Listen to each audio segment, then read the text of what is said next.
யௌமு அரஃபா, அரஃபாவுடைய நாள், யௌமுன் நஹர், ஹஜ் பெருநாளுடைய நாள், ஐயாமு தஷ்ரீக், தஷ்ரீக்குடைய 3 நாட்கள், ஈதுனா எங்களுடைய பெருநாள். அந்த எங்களுடைய, நீங்கள் நோன்பு பிடிப்பது நீங்கள் பெருநாள் கொண்டாடும் சொன்னேன், அந்த எங்களுடையது என்றால் யார்? ஈதுனா எங்களுடையது. தஹ்சீஸ் பண்ணுகிறார்கள் அஹ்லல் இஸ்லாம், இஸ்லாத்தை உடையவர்களே எங்களுடைய பெருநாள். யார பெருநாள்?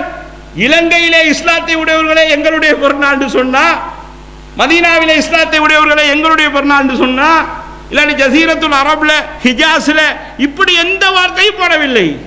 ஈதுனா எங்களுடைய பெருநாள், அஹ்லல் இஸ்லாம் இஸ்லாத்தை உடையவர்களே. இப்ப இந்த ஹதீஸ கொஞ்சம் தலைக்கெடுங்க.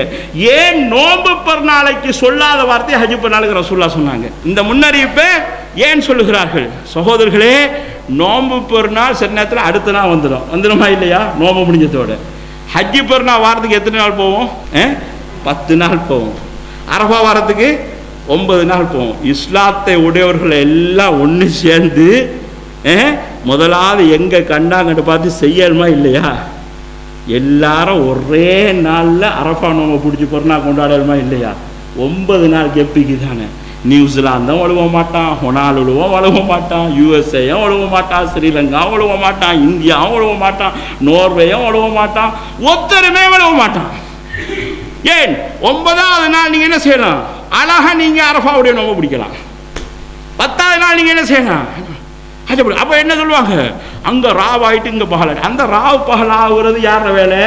அல்லாவுடைய வேலை. அல்லாஹ் அப்படி மாற்றி மாற்றி கொடுத்துக்கிறான். நோர்வேண்ட ஒரு நாட்டோட எல்லைக்கு போனேன், அங்கே 6 மாதம் இருட்டு நான் போன டைமில். அப்போ சகோதரர்களே, ரசூலுல்லாஹ் என்ன சொல்கிறாங்க?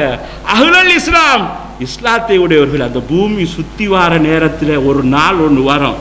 இந்த ஒரு நாள் முதலாவது நியூசிலாந்தில் இந்த ஹொனாலுல வரக்காட்டி அப்படியே பூமி சுத்தம்.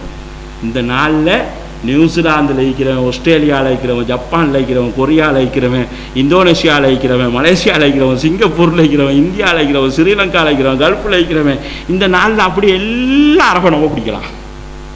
புரிஞ்சுதுங்களா? அடுத்த நாள் திரும்பி சுத்தம் பூமி. அப்போ எல்லாரும் ஒன்றா பெருநாள் கொண்டாடலாம். நம்ம என்ன நடக்குது? அந்த ஒரு நாள் சுற்றுது. முன்னுக்கு நிற்கிற ஜப்பானோ வழங்குதா, முன்னுக்கு வைக்கிற இந்தோனேசியா, மலேசியா எல்லாரும் ஹஜ் பெருநாள் கொண்டாடுறாங்க.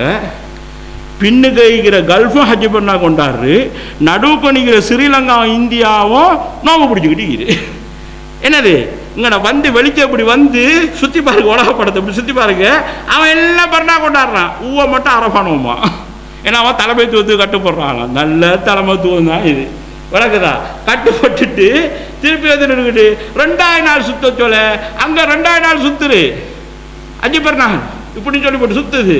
இப்போ ஊவோ தனியே நிற்கிறா. அங்கே அரஃபாலேருந்து மக்கள்லாம் வெளியே போயிடுது. கேட்டால் அமெரிக்காவில் வந்து ராவையில் வந்து நோம்பு பிடிப்பாங்க.